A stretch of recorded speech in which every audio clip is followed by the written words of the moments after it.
What do clowns and acid have in common? Neither of them are particularly funny, both of them apparently heavily inspired the developers of our next title, and both of them will eat your fucking face off if you're not careful. In today's humble opinion, we're hugging it out in Dropsy.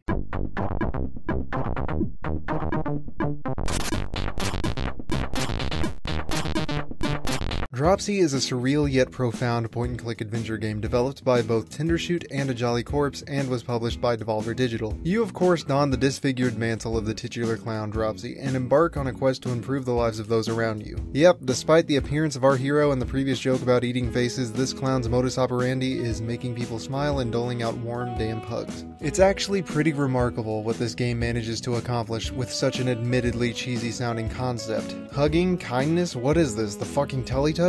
Not even close. Behind the heartwarming overtones and toilet humor, the developers managed to touch on some mature and somber subjects. It actually establishes itself as a game meant to be taken seriously early on. I honestly didn't expect anything from the game when I first saw it on the list, because to be frank, I was getting annoyed with the publisher's hype for it. So trust me when I say that I went into this with a negative bias. But it managed to warm my frozen heart and proved itself as a fantastic experience that really made me reflect. If I had to describe the gameplay in simple terms, I'd say that it's an exercise in empathy. It's point and click, so it's not exactly difficult, and most of the challenges have easy solutions. Its difficulty comes in the form of making other people happy. You'll find yourself going out of your way to cheer people up, and most of them aren't even required to progress. The hardest part of the game is the message that it holds about you. The point of the game is not Dropsy. He doesn't really grow and adapt throughout his journey. It's more about the people that he helps. So it would serve to stand that the point of playing Dropsy isn't about playing the game, but rather what Dropsy is able to deliver to the player. I generally like to think of myself as an accepting individual, but I was surprised to find myself judging most of the characters, including Dropsy, in the game without even realizing it. It wasn't until Dropsy hugged them without hesitation that I realized, holy shit, I'm kind of a bastard. I'm part of the problem, and through even the slightest bits of empathy and with even the smallest amounts of effort, I could be making the world a better place. That's what Dropsy was able to offer me.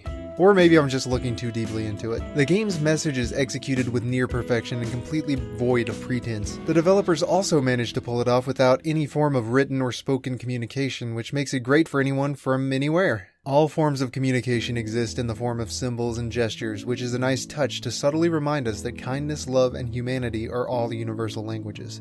The way this title manages to contrast expectations with the reality of the situation is an experience that I would say is well worth the $20 price tag, so the regular store price of $19.99 is pretty on point. That's not to say you shouldn't try to snag it if it's on sale for $9.99. Do what's right for your wallet, you know? Overall, the game is the right blend of entertaining and serious, with plenty of style and good feelings to accompany it, so I'd say it gets a 9 out of 10 in gameplay. Despite its status as the second point-and-click title of the bundle, I'm gonna go ahead and say that it earns a 10 out of 10 in value, because I feel like it's the better of the two, and as a stronger title, it is the alpha. With an average of 9.5, it earns an A.